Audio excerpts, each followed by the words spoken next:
Y déjeme compartir con usted, el gobierno de Estados Unidos habría invitado a la Cumbre de las Américas al gobierno de España. España habría sido invitada por Estados Unidos a la Cumbre de las Américas que tendrá lugar en junio en Los Ángeles, según informaron desde el domingo a la agencia EFE fuentes diplomáticas. La invitación fue cursada por parte del secretario de Estado norteamericano Antony Blinken a su homólogo español José Manuel Álvarez, quien representará a España en la cita, agregaron las mismas fuentes. Washington adelantaría que las dictaduras de Cuba, Venezuela y Nicaragua no estarían entre los invitados al considerar que no respetan la democracia, lo que ha provocado incomodidad en todo el continente. No obstante, la administración del presidente Joe Biden aún no ha revelado públicamente la lista de países convocados a la cumbre, algo que espera hacer en los próximos días. El primero en levantar la voz por la potencial exclusión de estos tres países fue el presidente de México, Andrés Manuel López Obrador, quien anunció su posible ausencia si no se invita a todos los países de América, una postura a la que posteriormente se sumó el presidente de Bolivia, Luis Arce. También la Comunidad del Caribe, que cuenta con 15 miembros, ha puesto en duda su participación por el mismo motivo y ha señalado presiones de Washington para que cambie de opinión. Mientras que los presidentes de Argentina, Alberto Fernández, de Chile, Gabriel Boric, y de Honduras, Xiomara Castro, no han descartado su participación, pero han exigido que no se excluya a nadie en el cónclave de las Américas, que se celebraría en Los Ángeles, California, del 6 al 10 de junio, la primera vez que es organizada por Estados Unidos desde la edición de 1994. Así que déjeme platicar de esta invitación del gobierno de Estados Unidos a España con alguien que ha sido crítico, durísimo, de esta posibilidad de que España forme parte de la Cumbre de las Américas, y parece que en Estados Unidos no entienden que España está al otro lado del charco. Me refiero al periodista, escritor y analista Kurt Hackbarth, a quien le agradezco mucho que nos acompañen sin censura. Kurt, te saludo con mucho gusto. Buenos días. Un saludo, Vicente. Gracias por el espacio. Buenos días. Oye, Kurt, pues leía ayer tu tweet que me parece brutal, brutalmente honesto y brutalmente correcto. Dices, "Can anybody explain to me why, after everything else they have done to fuck this up, the Biden administration is now inviting Spain to the Summit of the Americas? ¿Puede alguien explicarme por qué, después de todo lo que han hecho para chingarse en todo, la administración Biden ahora está invitando a España a la Cumbre de las Américas? De confirmarse esto, no sé si ya esté confirmado, tú me lo dirás, Kurt, es un desatino total, un despropósito total que Estados Unidos invite al gobierno de aquel país que conquistó, oprimió y se impuso a muchos pueblos que estarán o no, eso está por verse, representados en esta Cumbre de las Américas. Con mucho respeto, pero España, la última vez que revisé en el mapa, no está en América, mi querido Kurt. Sí, pero bueno, para los gringos, todos los de habla español tienen que estar en el mismo continente, pues, ¿no? Es decir, no ven esas diferencias tan importantes para ellos. Pero bueno, más allá de las bromas, este es realmente el más reciente desatino del gobierno de Biden, que ha hecho todo lo posible por, pues, en términos coloquiales, cagarla desde el principio de todo este asunto de la cumbre. Revisemos un poco cómo hemos llegado hasta este punto, ¿no? Al principio del mes, ¿no? Brian Nichols, del Departamento del Estado, salió en la televisión colombiana, ¿no? Sonriente, y le preguntaron si iban a invitar a todos los países. Y él dijo que no, ¿no? Que iban a excluir básicamente, o no esperaba la presencia de Cuba, Venezuela y Nicaragua, porque pues no son democráticos, según obviamente el gran poder de los Estados Unidos de validar democracias, ¿no? Pues sabemos que los Estados Unidos es gran fan de democracia en el mundo, obviamente lo estoy diciendo con mucho sarcasmo, ¿no? Entonces, esto desencadena, pues, una serie de desacatos a lo largo del continente, empezando con la comunidad caribe, ¿no? Y luego, obviamente, con Andrés Manuel, ¿no? Poco después, que obviamente son los poderes más importantes de América Latina. De ahí siguió en esto Luis Arce, vimos la postura de Brasil, de Honduras, Argentina y Chile, un poco más como a la, en medio, que no están a favor de excluir a nadie, pero no están todavía condicionando su participación, ¿no? Y luego vemos la reacción de Estados Unidos a eso, ¿no? Es decir, la presión surtió efecto. Biden muy rápidamente sale con que van a quitar algunas de las restricciones a Cuba en cuanto a vuelos, en cuanto a dinero que las familias pueden enviar, ¿no? Ciertas cosas, ¿no? Que se habían impuesto desde el gobierno de Trump. Y también unas cuantas cosas de Venezuela. Pero esto no terminó con la situación, ¿no? AMLO mantuvo firme en su postura. Y luego vemos hace algunos días el Departamento de Estado básicamente diciendo, Cuba está atrás de todo eso. Cuba lo está haciendo, es decir, una paranoia absurda, ¿no? Una reliquia de la Guerra Fría, pensando que Cuba controla toda América Latina. Que nadie en América Latina tenga posibilidad de tomar sus propias decisiones, ¿no? Que todo está en poder de Cuba, ¿no? Y luego, para terminar una serie de graves errores diplomáticos, ahora sale una noticia que no está confirmado, pero está bastante sustentada, que van a enviar a España como país observador a la cumbre, ¿no? Es decir, que no iría el jefe de gobierno, pero iría una representación española ahí. Y bien sabemos que si están invitando a España, lo que realmente están invitando es Iberdrola, Repsol, Naturgy, ¿no? Todos los intereses eléctricas y de energéticas que han estado luchando, ¿no? Para por tumbar la reforma eléctrica, ¿no? Que ha sido la batalla de los últimos meses, liderado por el gran cabildero Ken Salazar, ¿no? Entonces, lo veo como una afronta, pues, absurda en varios sentidos. Primero, si vas a invitar a países observadores, ok. España llegó como país observador en 2015 por primera vez, pero esto en el marco de que todos los países de las Américas, fueron invitados, ¿no? En 2015 fue Cuba, fue Raúl Castro, fue Nicaragua, fue Venezuela, fueron todos. Luego, si vas a tener observadores, es un poco otro discurso. Pero aquí el gobierno de Biden está básicamente cancelando los modestos avances de Obama en cuanto a apertura, y a la vez, ¿no? Que están excluyendo países de las Américas, están incluyendo a un país de Europa, al país de Europa que colonizó a los mismos países que está excluyendo. Entonces lo ves como, vaya, la diplomacia de Biden no ha sido, bueno, tengo mucho que decir al respecto. Cierro ahí, luego Oye, Kurt, a ver dónde queremos ir. Déjame preguntarte, ¿esta decisión responde a intereses empresariales más que a ignorancia? Porque, digo, con mucho respeto, pero también hay una gran ignorancia desde la gran potencia Estados Unidos. Nadie me lo va a contar.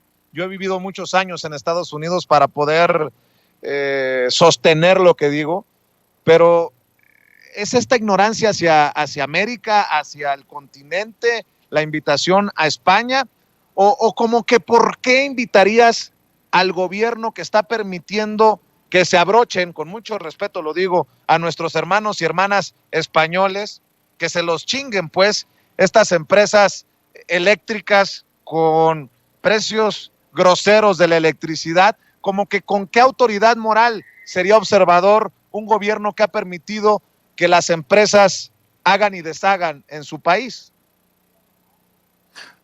Con ninguna autoridad moral, ninguna en absoluto. Y para contestarte, yo creo que es una combinación de los dos factores que mencionaste. Hay una ignorancia apabullante acerca de América Latina y el mundo hispano en general, pero también hay una arrogancia, ¿no? Y es lo peor, es la arrogancia de la ignorancia en muchos casos, combinado con intereses empresariales, ¿no? Y vimos ¿no? En estos últimos meses, ¿no? Ken Salazar estaba liderando la lucha en contra de la reforma eléctrica. España estaba ahí con sus amenazas, ¿no? Con sus exabruptos, ¿no? Y luego, pues, hasta cierto punto, de cierta forma, ganan la batalla, tumban la reforma eléctrica, pero se le revierte en el sentido de que, pues, se aprobó lo del litio y la Suprema Corte declaró constitucional la ley, ¿no? De la industria eléctrica. Entonces, bueno, ¿qué sigue? Lo que sigue es, pues, seguir la batalla en foros internacionales como la Cumbre de las Américas. Pensemos un poco, ¿cuál es la historia de la Cumbre de las Américas? ¿No? La Cumbre de las Américas nace en el año 1994, como mencionaste en la introducción, y esto como parte de un gran empuje a favor del libre comercio en todas las Américas. Es decir, Estados Unidos, ¿no? Y en menor grado Canadá, ya pues, habían aprobado el Tratado de Libre Comercio poco antes, y su gran sueño era aprobar un gran tratado de libre comercio que abarcaría a toda América Latina, ¿no? Por eso nació la Cumbre de las Américas, es decir, no es una cumbre buena onda. La cumbre nació para imponer un tratado de libre comercio que encerraría a todo el continente. Por eso vimos, por ejemplo, en la tercera edición de la cumbre, en 2001, hubo enormes protestas antiglobalistas en Quebec, ¿no? Pues manifestaciones muy fuertes, mucha represión policíaca, es decir, la cumbre ha tenido mucha polémica a lo largo de su relativamente breve existencia. Luego, en 2005, ¿no? Ya, con la presión de los movimientos antiglobalistas, los gobiernos de la Marea Rosa, y otros movimientos, se tumbó esta idea del área de libre comercio de las Américas, the Free Trade for the Americas, FTA, ¿no? Esto era la razón de ser de la cumbre, era de imponer Tratado de Libre Comercio continental, ¿no? Ahora, sin eso, lo que han estado intentando hacer desde entonces es hacer tratados de libre comercio país por país, ¿no? Área por área, zona por zona, ¿no? Para ir como armando el rompecabezas de eso. Por eso han formado otros grupos como el Grupo Lima, hay grupos de gobiernos conservadores para ir avanzando en eso. Todo eso a manera de intentar contrarrestar las tentativas de América del Sur de integrarse, pero en sus propios términos, ¿no? Como con UNASUR, con ALBA, con esos tipos de asociaciones, ¿no? Entonces, la Cumbre de las Américas es una cumbre de libre comercio continental en el marco de la OEA, ¿no? La Organización de Estados Americanos. Y sabemos que la OEA es organización con sede en Washington, mayormente financiado por Washington, otra reliquia de la Guerra Fría, que no hizo nada durante los 60s y 70s, cuando estas dictaduras de derecha arrasaron con los pueblos de América Latina, ¿no? Vimos lo que hicieron en Bolivia con Almagro hace un par de años. Es decir, la OEA es una cosa absolutamente caduca, que ya no debería existir, ¿no? Y las cumbres de Américas están dentro del marco de la OEA, ¿no? Entonces, la gran pregunta es, ¿para qué ir a la Cumbre de las Américas en primer lugar? Esa es la pregunta. Oye, Kurt, pregunto y es sincero. Esta idea de no invitar a los países que yo considero, hablando yo como Estados Unidos, que Estados Unidos no considera demócratas o violadores de derechos humanos, es esta idea de Estados Unidos de seguir como el policía del mundo. Y te lo pregunto porque está bien que Estados Unidos opine sobre Venezuela, sobre Nicaragua, sobre Cuba, pero ¿y cuándo se va a hacer una crítica contundente, honesta, sobre lo que hace Estados Unidos con sus bombardeos, por ejemplo, en Somalia? Cuando Estados Unidos y su cercanía con Israel los han llevado a votar solamente ellos dos contra levantar el bloqueo a Cuba. Cuando Estados Unidos intenta que el periodista Julian Assange muera en prisión, porque eso es lo que buscan, que muera en prisión, que pase el resto de sus días en prisión, el fundador de Wikileaks, que exhibe los crímenes de guerra del ejército estadounidense. ¿Quién va a hablar de las violaciones a los derechos humanos de los niños en la frontera, que en algún momento hemos señalado aquí en Sin Censura, que fueron enjaulados? ¿Quién va a hablar de los asesinatos de la patrulla fronteriza, de migrantes desarmados? ¿Quién va a hablar de todo esto, del racismo en Estados Unidos?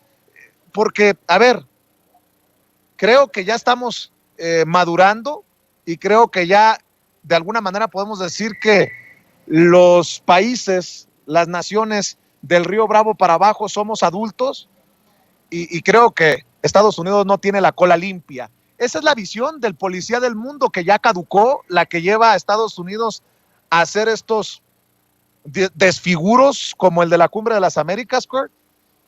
Sí, absolutamente. Todo lo que acabas de mencionar es muy importante. Es decir, ¿quiénes son Estados Unidos para ir calificando democracias, no? De lo que yo recuerdo, en los últimos 25 años, 2 presidentes de los Estados Unidos han sido elegidos sin ganar el voto popular, ¿no? George Bush Jr. en 2000 y Trump en 2016. Es decir, perdieron el voto popular, pero por el sistema anticuado electoral de Estados Unidos, subieron a la presidencia, ¿no? Bush Jr. con 5 jueces de la Suprema Corte, ¿no? Del último que yo vi, en Estados Unidos puedes básicamente comparar elecciones, ¿no? Porque no hay tope de gasto en las campañas. Hay un tope de gasto, pero es muy fácil que puedes darle la vuelta donando a las campañas a través de comités de acción política y poner millones y millones y millones de dólares ahí para comprar tu candidato, para comprar tu elección. Por eso el Congreso de Estados Unidos tiene una tasa de aprobación de 18%. Es decir, 18% de la población estadounidense piensa que el Congreso está haciendo un buen trabajo, pero su tasa de reelección de los congresistas es 93%. Es decir, básicamente soviético el asunto, ¿no? Todos los congresistas ganan la reelección, casi, 9 en 10, más, ¿no? Y tampoco hay límites ahí, pueden estar ahí toda su vida. Por eso tienes un Senado lleno de octogenarios que están ahí con la reelección indefinida, ganando cada vez, no importa porque tienen mucho dinero a su lado y se quedan en el Senado hasta que se mueren, ¿no? ¿Este es el modelo? ¿Este es el modelo? O como mencionas, su manera de perseguir a periodistas como Julian Assange o Chelsea Manning, la actuar de su policía matando en caliente afroamericanos o hispanos o otras minorías en el país, ¿no? La última vez que yo vi, en la toma de posesión de Biden, hubo un motín que asaltó el Congreso y los que estaban adentro tuvieron que cerrar los accesos al Congreso con grandes muebles. ¿Ese es el modelo? Es decir, está bien que Estados Unidos comente acerca de otros países, pero que se comente acerca de sí mismo también y que no se rige como el gran juez, ¿no? Además, como bien sabemos, en todo el mundo, no hay gobierno que gusta más a Estados Unidos que una dictadura de derecha que abre su país a las empresas extranjeras y que pues, pone a la venta a sus recursos naturales. Ese es el escenario perfecto para Estados Unidos, ¿no? Una dictadura de derecha que abre su país, ¿no?, a las empresas y sus recursos naturales. Ahí perfecto. Eso es lo que quieren. Y eso es lo que han financiado a lo largo de su historia en todo el mundo, ¿no? Y como bien mencionas el caso ahí de Israel, ¿no? O varios de sus aliados ahorita, Arabia Saudita, que está usando armamento estadounidense para perseguir una cruenta guerra contra Yemen. Es decir, ¿quién es Estados Unidos? Por favor, ¿quién es para estar calificando democracias? Me parece grotesco el asunto, ¿no? Así es, mi querido Kurt. Para cerrar, Kurt Harvard, déjame preguntarte tu opinión acerca de este grupo de senadores de Estados Unidos que piden al presidente Joe Biden medidas inmediatas contra la retórica antiempresarial de AMLO. Creo que no han entendido muchos allá en Estados Unidos el tema de la soberanía que ha insistido el presidente Andrés Manuel López Obrador. Se quejan del tema de Calica o de Vulcan, el caso de la empresa matriz, la empresa dueña de Calica por allá en Campeche, pero no hablan del ecocidio, de los crímenes contra el medio ambiente en nuestro territorio. ¿Qué piensas de esta carta a Joe Biden?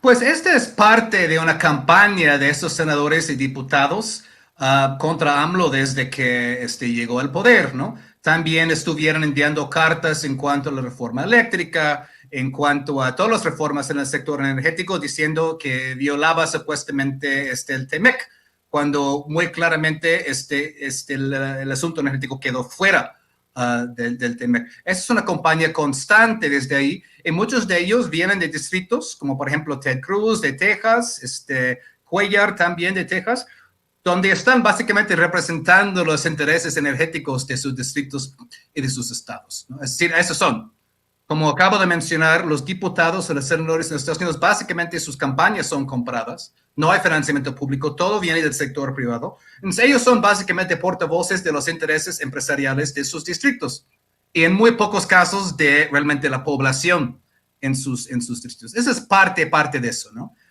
Y sobre todo, pues, en esos días, solo faltan 2 semanas para la cumbre, no han salido las invitaciones, no hay agenda, no sabemos qué va a pasar, es decir, ¿qué están haciendo, por favor, no?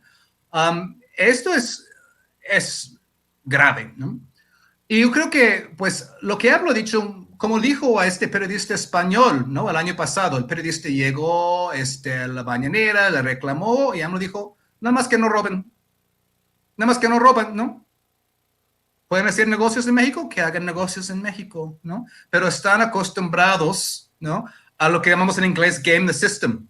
Es decir, trucar el sistema para tener las reglas a su favor. Y quiere decir ignorar reglas medioambientales que tendrían que acatar en sus propios países, ignorar reglas financieras, ¿no? No pagar impuestos, pagar malos salarios, es decir, todo esto. Y sacar todo el provecho que pueden de México, ¿no? Todo el jugo posible que pueden. Y cuando no pueden trucar el sistema a su favor, pues se quejan. Es parte de la larga campaña de eso que hemos visto. Estimado, respetado, admirado Kurt Harvard, ¿por qué no cerramos invitando a la audiencia de Sin Censura para que te siga en redes sociales, para que lea en dónde escribes, para que esté al pendiente de tus opiniones y comentarios, Kurt? Pues me encuentran en Twitter, @Kurt Hackbarth, KurtHackbarth, ahí estoy. Escribo para la revista Jacobin, que es una revista en Estados Unidos. Los artículos están en inglés, pero ahora con Google Traductor, pues se puede pasarlos por el traductor, ahí están. Y muchas veces los artículos son traducidos, terminan siendo traducidos y yo posteo las traducciones también. La revista Jacobin, ahí estoy en Twitter y eso, ¿no? Muy bien, pues yo te agradezco tu generosidad para la audiencia de Sin Censura. Espero que regreses muy pronto y por lo pronto, muchas gracias. Un abrazo, Kurt Harvard. Gracias, Vicente, abrazo. Buen día. Buen día.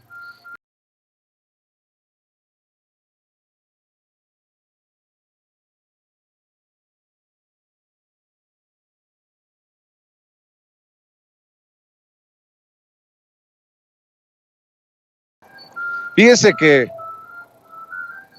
y grábenme muchachos, estaba revisando por qué la doctora Ana Ceci, aquella doctora joven que saltó a la notoriedad hace unos días por publicar un video en contra del anuncio del presidente Andrés Manuel López Obrador de contratar 500 médicos especialistas cubanos, era tendencia. Sí, la doctora Ana Ceci nuevamente es tendencia y ya me di cuenta por qué.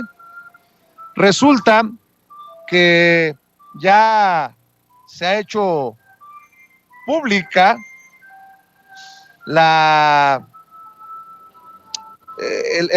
invitación. Ya se pueden registrar los doctores, las doctoras que quieran ser tomados y tomadas en cuenta en esta jornada nacional de reclutamiento y contratación para médicas y médicos especialistas del gobierno de la República. Lanzan esta jornada, este reclutamiento, la Secretaría de Salud, el INSABI, el ISSSTE, el IMSS, hasta Pemex. Bueno, pues muchos están criticando a Ana Ceci porque dicen ya va a conseguir trabajo la señorita que se decía desempleada por esta falta de sensibilidad, nótese mi sarcasmo, del gobierno del presidente Andrés Manuel López Obrador, de no contratar a médicos y médicas mexicanas y mexicanos y buscar a médicos cubanos. Bueno, pues ya salió la convocatoria y hay que hablar de este tema con el maestro Ricardo Sevilla. Usted ya lo conoce, escritor, periodista independiente y miembro de esta familia Sin Censura.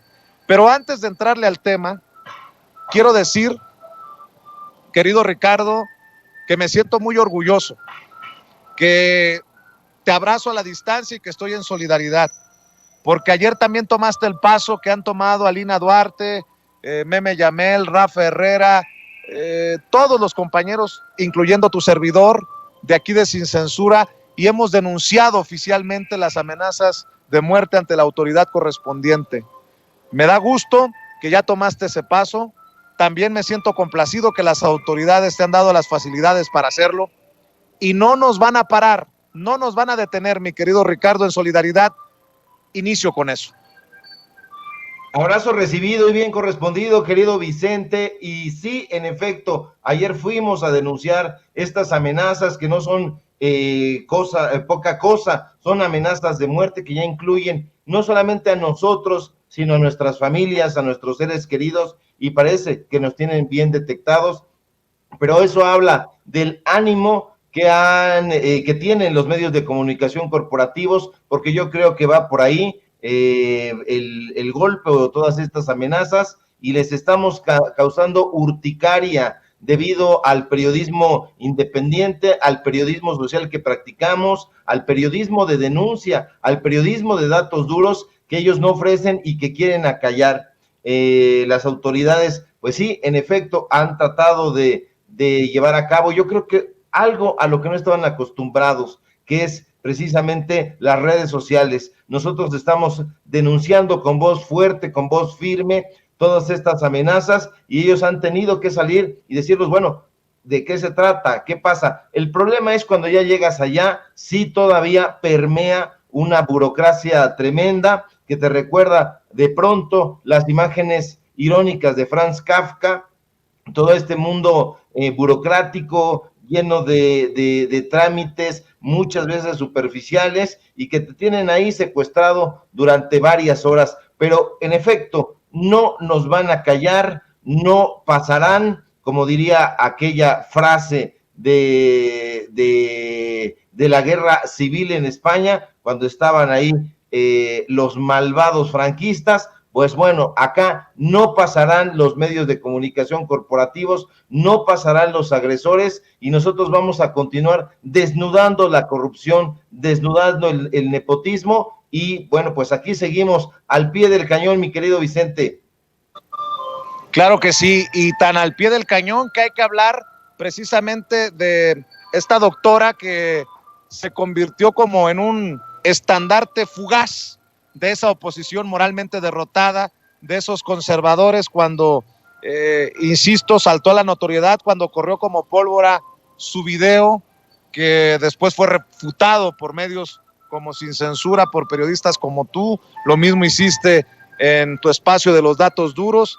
Y bueno, hay que hablar de ella ahora que ya es oficial la convocatoria para contratar a médicos y médicas especialistas para que vayan a todas las zonas, así sean las más complicadas del país, a ver si se animan, mi querido Ricardo, esos que tanto, ¿por qué no decirlo? Algunos escupieron su veneno en torno a la contratación de estos 500 médicos y médicas cubanos y cubanas.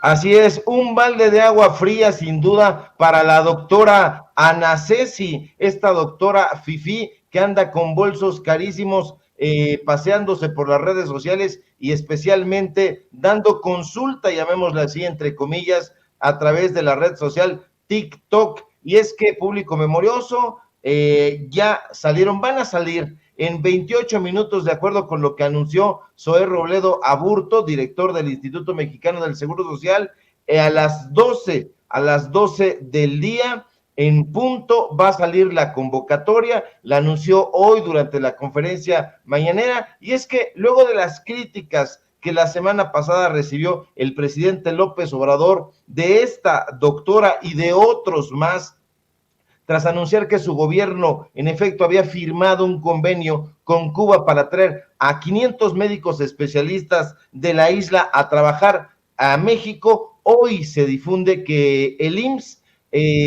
va a abrir esta convocatoria donde hay más de 13,000 vacantes disponibles para médicos especialistas. Esto se pasa por el arco del triunfo aquellas cifras que maneja el periódico Universal, porque sacaron incluso en su encabezado la doctora Ana Cecilia logró reunir más de 3,000 personas, médicos especialistas que quieren trabajar. Pues bueno, le faltan 10,000, porque no son 3,000 los médicos especialistas que se requieren, son 13,000, entonces faltan 10,000. En fin, recordemos, público memorioso, que López Obrador aseguró que dichas plazas están vacantes porque muchos médicos especialistas mexicanas no quieren ir a zonas rurales, no quieren ir a zonas marginadas a laborar, temen, habíamos dicho, no dormir bien, que les piquen los mosquitos, pero más allá de las ironías,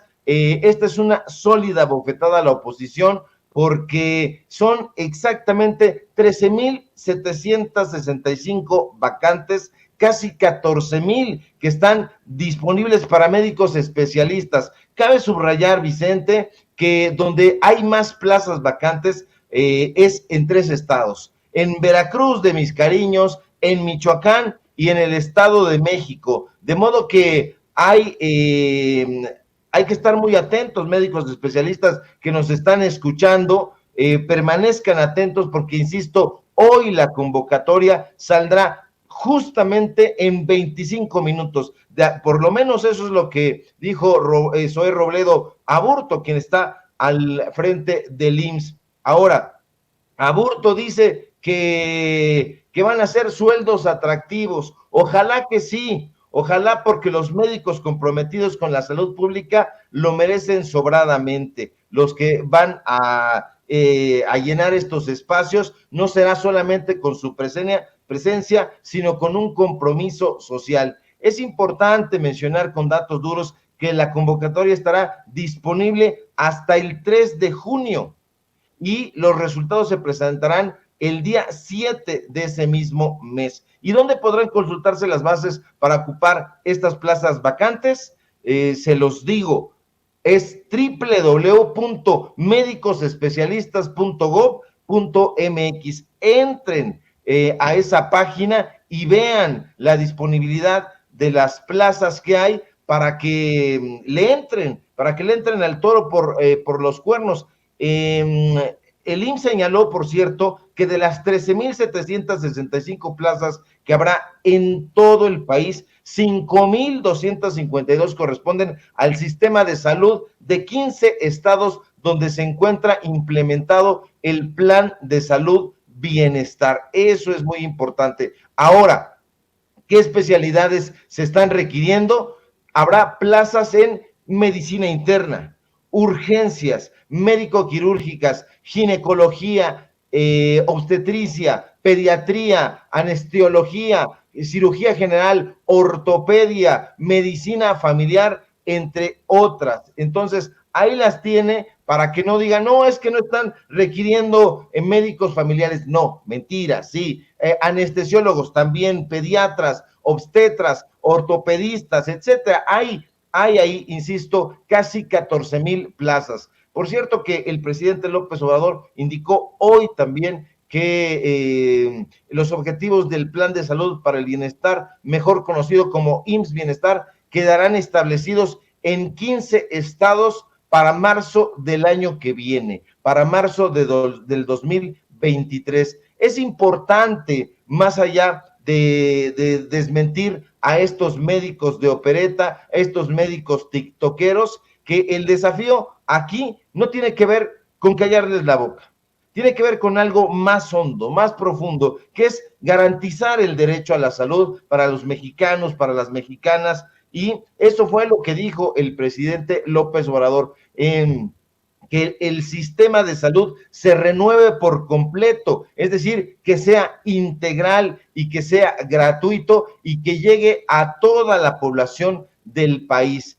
Ahora, el nuevo sistema de salud no solamente centrará la atención en personas sin seguridad social, sino también que se enfocará en aquellos que habitan en comunidades alejadas, que son los más marginados, que son los, diría yo, la gente más vulnerable y que no tienen acceso a los hospitales o centros de salud. Aquí lo importante, público memorioso, insisto, es lo que se está llevando a cabo de raíz. Más allá de los golpes bajos y de la politiquería, lo que se está llevando a cabo es una transformación también en toda la infraestructura de salud. ¿Y quiénes son los beneficiarios?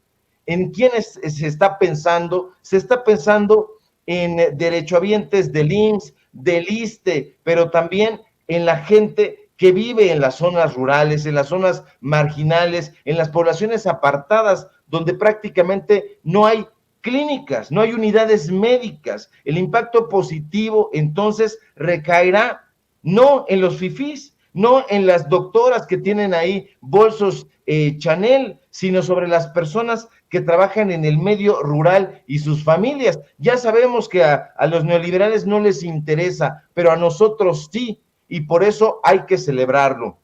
Recordemos que la salud, según la OMS, es el completo estado de bienestar físico, social, mental, pero no solo la ausencia de afecciones o enfermedades. Eso hay que definirlo, hay que subrayarlo. De ahí que sea proclamado y debe ser exigido como un derecho humano reconocido de manera universal. En ese sentido, Vicente, el papel de la salud pública debe considerarse crucial. Insisto, la salud es más, mucho más que la noción médica. Es un concepto predominantemente social porque se vincula a todo lo que vivimos en México, a las costumbres, a las tradiciones, a las actitudes y juicios de valor de los diversos grupos de nuestra sociedad, porque involucra a todos los agentes de la comunidad. Entonces, es muy importante que eso se tome en cuenta. Ahora,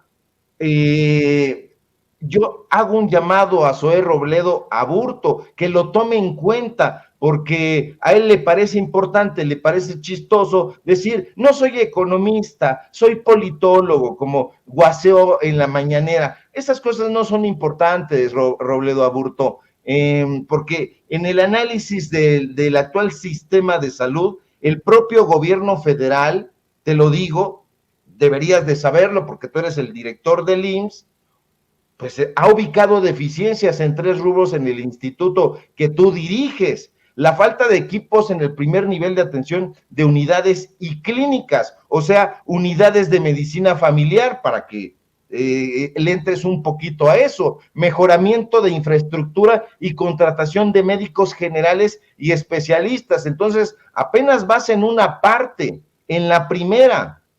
Debes implementar acciones encaminadas al mejoramiento de infraestructuras, Zoe. Es decir, realizar adecuaciones, ampliaciones y velar por el fortalecimiento de la dignificación de los centros de día, de los centros de seguridad social, de las unidades de medicina familiar, de los hospitales generales de zona, etcétera. Te lanzo una pregunta, Zoe Robledo, porque me la han estado preguntando también la gente. ¿Qué demonios pasó con la reconstrucción del Hospital General Regional número 25, acá en Ignacio Zaragoza? ¿Sí conoces ahí Ignacio Zaragoza? Lo demolieron en 2020 por daños derivados del 19 de septiembre, del terremoto. ¿Qué pasó? No vemos avances ahí. Te pregunto otra cosa. ¿Qué pasó con la unidad de medicina familiar número 21 que estaba a un costado de la delegación o de la alcaldía Venustiano Carranza? Porque sigue los mismos derechohabientes hacinados en el Hospital General de Zona número 30 que está bajando el puente de Coyuya. La gente está preguntando por qué están la gente, los derechohabientes de la UMF 21, hacinados y metidos en un hospital general de zona que no les corresponde. ¿Qué estás haciendo ahí? Danos avances, por favor. Entonces, es importante, querido Vicente, que se den a conocer estas plazas. Yo estoy contando el tiempo con una clepsidra, es decir, con un reloj de agua, viendo cómo cae, para ver si a las 12 cumple Zoé Robledo, porque es importante que saque esta convocatoria, pero que vea también la parte de la infraestructura. El Instituto Mexicano del Seguro Social es piedra angular de las instituciones en México. Entonces no se debe caer en la retórica, no nos importa si es economista, no nos importa si es politólogo, pero debe meterse de lleno a la familia del IMSS. La gente que trabaja ahí se conoce como la familia IMSS, entonces que no sea nada más algo retórico, que le entre de lleno, porque sí se necesita cubrir estas plazas de especialistas, pero se necesita también un buen empuje en la parte de la infraestructura de las unidades médicas. Bueno, hay que decir, mi querido Ricardo, que ya salió el flyer, que ya el gobierno de México está circulando esta invitación a la Jornada Nacional de Reclutamiento y Contratación para Médicas y Médicos Especialistas, y bueno, con las bases y la forma de registrarse, de inscribirse a esta convocatoria en la Jornada Nacional. Oye, Ricardo, antes de que te vayas, también te quiero preguntar, si me permites, otro tema, porque desde temprano lo envió el querido Mario Toledo, nuestro jefe de información. Este estudio de opinión de la organización no gubernamental Directorio Legislativo, que evalúa a los presidentes, evalúan a 18 presidentes, y Andrés Manuel López Obrador es el líder de aprobación en América Latina con por lo menos el 56%. Le siguen Boric de Chile con el 39% y Bolsonaro con el 30%. Este estudio de opinión revisa el nivel de desaprobación por parte de los ciudadanos a los presidentes de países de América Latina. Esto fue entre marzo y abril pasado, de acuerdo con los datos de este sondeo regional de imagen presidencial difundidos ayer en Buenos Aires, Argentina. De acuerdo con el más reciente monitoreo bimestral de aprobación presidencial en 18 países de América Latina, elaborado por a la mayoría de los gobiernos de la región, se está consolidando en niveles de desaprobación altos o muy altos, e incluso aquellos que transitan la etapa inicial de sus mandatos experimentan caídas aceleradas de aprobación. Según el sondeo, el ranking de presidentes latinoamericanos con mayor nivel de aprobación lo lidera el mexicano Andrés Manuel López Obrador con por lo menos el 56%, seguido del chileno Gabriel Boric con el 39%, el brasileño Jair Bolsonaro con el 30%, el colombiano Iván Duque con el 26%, el argentino Alberto Fernández con el 25% y el peruano Pedro Castillo con el 22%. En tanto que el ranking de desaprobación lo encabeza Castillo de Perú con el 71%, Duque de Colombia con el 69%, Fernández de Argentina con el 60%, Bolsonaro con el 53% y López Obrador y Boric con el 41%. Por eso y por más es que está posicionado como líder regional, y cada vez son más las naciones hermanas que voltean a ver al presidente Andrés Manuel López Obrador. Por esto y por más, Ricardo Sevilla. Así es, Vicente, y van a continuar creciendo esos números aprobatorios. El presidente López Obrador está haciendo bien las cosas, pese a que tiene una prensa adversa. La prensa de los medios de comunicación corporativos está prácticamente unida en contra de todas los programas que está implementando el gobierno federal, está en contra prácticamente de cualquier información que se dé a conocer a través de la mañanera en presidencia. Entonces, es importante esto tomarlo en cuenta, porque nunca habíamos conocido a un presidente que tuviera una prensa adversa, que no diera chayote y que pese a todo tuviera este nivel de aprobación. ¿Y por qué tiene este nivel de aprobación? Tiene que ver con dos cosas. En primera, por lo bien que se están haciendo las cosas y porque está cumpliendo el presupuesto que había prometido desde campaña,